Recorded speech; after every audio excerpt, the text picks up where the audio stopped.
Man browsing Google Earth spots a suspicious site before quickly alerting authorities.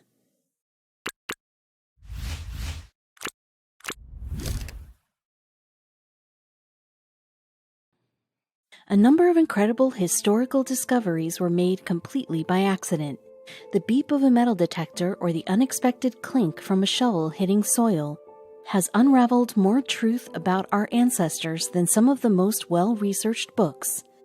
An Italian man named Luca Mori used a different type of tool to uncover the past. He was scanning satellite images of his small hometown when he came across something on the map he had no way of explaining. After he called in the experts, the whole team was shocked at the unlikely findings. Had Google Maps just shined a light on a classic historic mystery? Before there was Google Maps, there was just, well, maps. Get them from a hotel, the DMV, the grocery store, or wherever, but they didn't show you Earth in every minute detail. Google literally changed the way we see the world, and that was not always a great thing. While Google Earth has provided images of nearly every surface on the planet, often catching some strange sights like people in bird masks below, the now common software was quite controversial, and for good reason. The main worry with Google Earth was security. Many national officials and public interest groups expressed concerns that Google Earth was exposing images of sensitive sites. This, they argued, could lead to a breach in national security. In fact, in 2007, the software was blocked by Morocco, Sudan, and Iran. Still, organizations can simply request to have certain areas such as nuclear facilities or military bases blurred to maintain privacy. Google Earth managed to cause incidents in the past. Multiple criminals, including the surviving gunman of the 2008 Mumbai attacks, and Michael Finton, who planned to bomb a federal building in 2009, used Google Earth to plan their attacks. But experts know the tech has been used for good, too. The program can be helpful for something as simple as viewing neighborhoods to consider when moving to a new city, or broader, more educational concerns like viewing stars in the night sky. Of course, people have made world-changing discoveries with the tech, too. When Italian computer programmer Luca Mori was studying maps of the Parma region of Italy, he wasn't expecting to make some incredible discovery. It's hard to believe that anything captured by Google Earth would be something novel. As he scanned the satellite images, he noticed something that stuck out. As a lifelong resident of the area, he thought he knew everything about this corner of Italy, but he stumbled upon something he couldn't quite place. At first I thought it was a stain on the photograph, said 47-year-old Mori, but when I zoomed in, I saw that there was something under the earth. What he saw was a dark oval that was, according to the map, more than 1,640 feet long, as well as shaded rectangular shapes nearby. Mori wasn't sure what to do, short of going out to the site himself to investigate. Instead, he reached out to the National Archaeological Museum in Parma about his find. The experts made their way to where the shadows were on the map and couldn't have been more surprised by what they came across. The area appeared to contain ruins from antiquity. Unsure of what they were looking at, the experts excavated a few pieces of ceramic from the never-before-seen site. They were dealing with something completely unknown to the public. At first, they thought the site might be Bronze Age, but a closer inspection turned up ceramic and stone pieces that showed it as a Roman villa, built sometime just before the birth of Christ, explained Mori. Experts knew how unlikely this find was. While many of the most famous Roman ruins in Italy have become huge tourist attractions frequented by millions of visitors a year, a new site is a massive deal. Researchers and scientists learn so much about the society from ruins. There's a high chance this site might never have been discovered if it wasn't for Google Earth and Luca Mori's sharp eye. While the few pieces they uncovered proved to be promising, there was still a lot of work to be done. The experts and Mori hope to participate in a full archaeological dig of the site, pending approval from local authorities to do so. For all they knew, the site could prove to hold a bevy of ancient artifacts or treasure. Mori's research is interesting in its approach, said Manuela Catarsi Dallaglio, an archaeologist at the National Archaeological Museum of Parma. At the time of the discovery, Manuela was processing a similar find in south of Italy. It was also found by accident during construction of a high-speed railroad. Only a scientific archaeological dig will tell, Manuela concluded. Because of the impressive reach and impact of the Romans, they make up a large amount of the artifacts unearthed across Europe. Like Mori's find on Google Earth, you never know where you could locate something super valuable. For most people, doing yard work is a monotonous chore that just has to be done. But for one East London resident, his weekend to-do list led him to a strange discovery. It all began with a shovel in Brian Campbell's backyard. It was 1987 when Campbell went to work. He had recently had a tree stump removed from his lawn, and the gaping hole it left was an eyesore, so he grabbed his shovel and got to work filling the hole with dirt. It wasn't long before the tip of his shovel struck an object. He stopped digging when he heard the sound of his metal shovel hitting something hard. Campbell reached into the hole and felt a small, misshapen thing. The strange finding was unlike anything Campbell had ever seen. It was smaller than a tennis ball and made of heavy material. Mud caked the outside of the object, making it difficult to know what exactly it was. However, even when he rinsed it off, he couldn't recognize it. My first impressions, explained Campbell, were it was beautifully and skillfully made, probably by a blacksmith, as a measuring tool of sorts. At that conclusion, he set the mysterious figurine on his windowsill among his other trinkets, where it sat for around 10 years. It wasn't until Campbell made a trip to a Roman fort in Salzburg, Germany, that he realized the true importance of the object he had stumbled across. Much to his surprise, he saw the very same 12-sided object in a glass display case during his visit. The finding had hardly seemed worthy of a display case, as he had relegated his to his windowsill for the last 10 years. The label under the case read Roman dodecahedron. Because of its position in a museum, Campbell assumed this would be his chance to learn about his find. He turned out to be wrong. In fact, he realized that the people studying this object were just as confused about it as him. Dodecahedrons have confounded experts for centuries. Despite their fairly common presence, no one knows exactly what they are. Almost 300 years ago, the first Roman dodecahedron was found in a field in the English countryside with some Roman currency. A piece of mixed metal consisting of 12 equal sides, read the description of the object when it was presented to the Society of Antiquaries in London in 1739. Part of what made the trinket so hard to understand was the composition of the 12 faces. All of the faces had tiny holes of all different sizes, plus each one of the 12 faces had a knob or ball attached to the end of it. The fine and detailed craftsmanship only confused scholars more. Since then, over 300 dodecahedrons have been found. Some are as big as a baseball, others are similar in size to the one Campbell found in his garden. The hollow objects all mimic the same curious construction.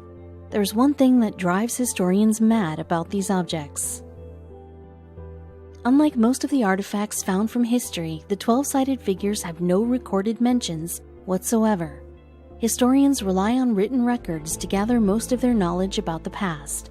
Without any information about these dodecahedrons, they are forced to fill in their own blanks. Because of the high-quality craftsmanship on the dodecahedrons, many researchers believe they were quite valuable. The debate is over where exactly they brought value. The theories over these things vary significantly. During the 19th century, a popular theory revolved around dodecahedrons being used as a weapon of some kind, possibly like a bullet for a slingshot, but there was a huge flaw with that opinion. Why would they craft such an intricate design for a run-of-the-mill weapon? Historian Tibor Gruel of the University of Pécs in Hungary also point out that no dodecahedrons are the same size, nor do they have any numerical markings on them. The practical function of this object can be excluded because none of the items have any inscriptions or signs on them, Gruel explained.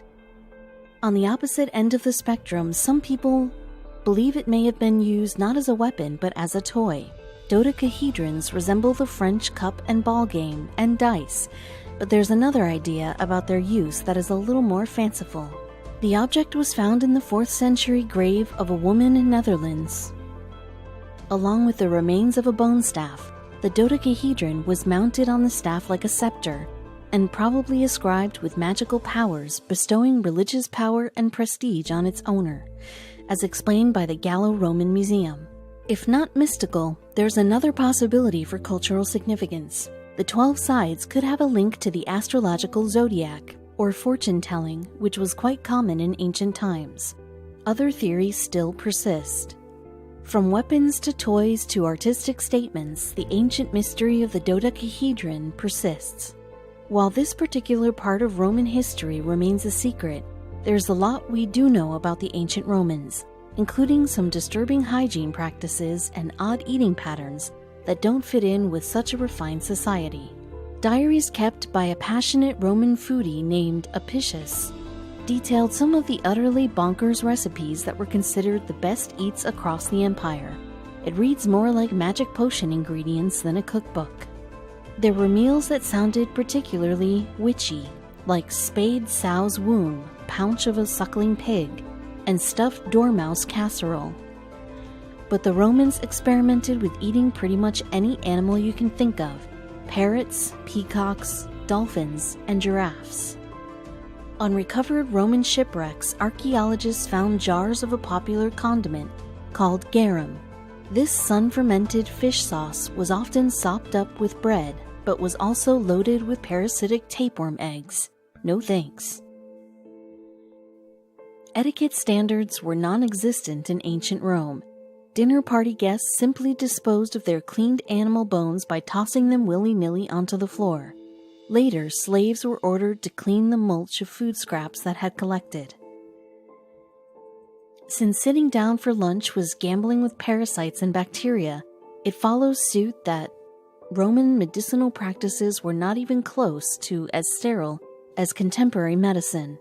Animal and human excrement were used topically and orally for cures and holistic treatments. Roman medicine shifted the medical standard from largely supernatural to focused on balancing the 4 humors of the body: blood, yellow bile, black bile, and phlegm.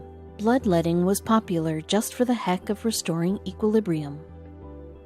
Studying fossilized Roman fecal matter revealed a wide variety of infections and parasites commonly born out of poor hygiene and sanitary conditions. Dysentery and roundworm among them, which experts say has something to do with a common farming practice of the time. The filthiness of human waste just wasn't a blip on ancient Roman radar. They viewed excrement as a natural resource, spreading it as fertilizer for crops, fulfilling a toxic and nightmarish cycle when they tucked in to eat their yield. Urine proved useful as laundry detergent. It was the job of a fuller to leave out and collect jugs of urine in the street to wash clothes in it, since the ammonia worked to remove stains. Toilet paper shortages were a non-issue back in ancient Rome. To clean their keister, they reached for a sponge on a stick called a xylospongium. Bathrooms consisted of a bench with holes reminiscent of an outhouse.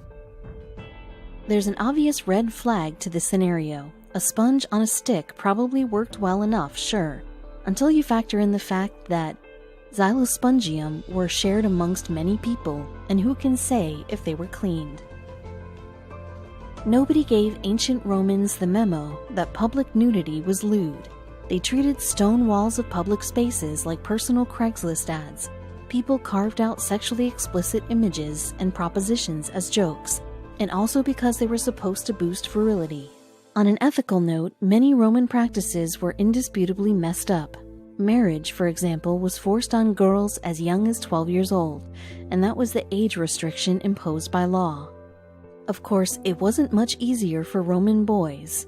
The raucous lifestyle of emperors are fairly well known, and the grim tone of their parties revolved around using minors as their sexual tools. Charges of incest reached all the way to the top, most famously with Emperor Caligula. He was accused of having affairs with several of his sisters, and later publicly claimed his mother, Agrippina, was born of an incestuous relationship. Committing a crime in ancient Rome was risking the most gruesome punishment imaginable. Their torture was creative. They fed the guilty to wild animals and buried alive disgraced Vestal virgins. But the worst was saved for people who committed the most heinous acts. Sinister minds developed what they felt was an appropriate punishment for people who murdered their fathers, which involved putting the convicted in a bag with a reactive animal like a snake, rooster, or monkey, and tossing them into the Tiber River. Life for the average ancient Roman was regularly anticipating brutality. No one was safe from the wrath of the soldiers conquering cities. Innocent civilians, women, and children all were slaughtered by the thousands. Entire cities burned to ash. While they definitely took a major leap forward with public health initiatives like aqueducts and bathhouses, none of these would pass the most lenient of health inspections. The olive oil they slathered on every bather, as well as their dead skin scrapers, were perpetually reused. After thousands of years of modernization, development, and societal growth, we still had miles to go in terms of proper hygiene.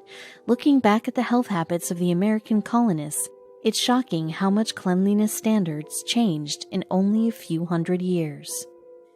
Though keeping oneself clean is common practice in our day, hygiene was a somewhat controversial topic in the 18th century. Some doctors actually advocated against bathing regularly, as they believed the body's oils were essential to good health. Religion and cleanliness also went hand in hand, as filth and dirt were often equated with sin and the devil. Morality came into play as well, as those who were clean were looked at as less likely to commit wrongdoings. While most rinsed their hands and faces each morning, full-body baths were uncommon among most men, women, and children. Infants, however, were bathed regularly, though this was more so in an effort to harden them than clean them. In some cases, women actually preferred not to bathe and use their uncleanliness as a means of self-defense. Using their body odor, they hoped to repel the unwanted advances of overly persistent men. Another deterrent to bathing was the size of most wash basins, as only the extraordinarily wealthy could afford bathtubs large enough to hold an adult. Freshwater bodies like lakes served as basins of a sort for lower-class men, yet soap was rarely brought along. This was because lye soap, made from a mixture of animal fat, lye, and ash, was difficult to make and incredibly harsh on skin. Instead, this soap was used to wash clothing and dishes. Yet not all clothes were washed equally, as the process of drawing water, heating it, cleaning the clothes, and wringing them out to dry was a strenuous one. Therefore, only the dirtiest clothes, aprons, underwear, diapers, and the like, were cleaned. Unfortunately, this meant that most blankets and bed sheets went unwashed, leading to frequent bug infestations. Fleas, cockroaches, and mosquitoes were prevalent, and some even resorted to sleeping beside campfires to keep the bugs at bay. Lice were also a frequent nuisance, especially when it came to the powdered wigs that most upper-class colonists wore. Despite most men and women shaving their heads to prevent the bugs from nesting, their wigs served as the perfect place for lice to settle in. Washing the wigs did little to rid them of infestation, leaving colonists to coat them in bergamot, bay leaves, and other repellents to keep the bugs away. Unfortunately, the rich pomades used to style the wigs only served as a magnet for hungry lice. George Washington wrote often about his experiences with such vermin and mandated that soldiers wash their shirts weekly and their hands and face daily during wartime. Close-quarter camps served as breeding grounds for parasites and disease, especially the deadly smallpox. To keep camps in order, camp followers traveled alongside the military and tended to their sanitary needs. These individuals, who were mostly women and slaves, ensured that the soldiers' meals were properly prepared and washed their uniforms as needed. When a man needed a shave, he visited a barber, who was typically a highly skilled man of color. Women, on the other hand, didn't shave at all, as common conventions dictated that they show very little skin. For those women that did seek to remove hair, plucking was a standard option. Eyebrows won't tweeze themselves. 18th century medical journals suggest that depilatory creams, some of which utilize limestone and arsenic, were also used. Dental care was also somewhat of a mismanaged science, as most people had little concern for the health of their mouth. When toothaches did arise, remedies like chamomile, alcohol, and opium were used to dull the pain. In most cases, an extraction was required, though taking a trip to the dentist wasn't an option back then. Instead, sufferers visited their local surgeon, apothecary, barber, or even blacksmith to have a tooth pulled. For those that were conscious of their oral health, metal toothpickers were available for purchase. Unfortunately, these instruments were also used for a variety of other unsavory tasks, including picking the nails and scooping wax from the ears. On another level of unsavory, outhouses, or more specifically, covered holes in the ground, served as bathrooms for most colonists. Chamber pots were also used, their contents simply dumped out the window once full. Not only were these practices unsanitary, but they also posed serious health risks. Feces and other contaminants would typically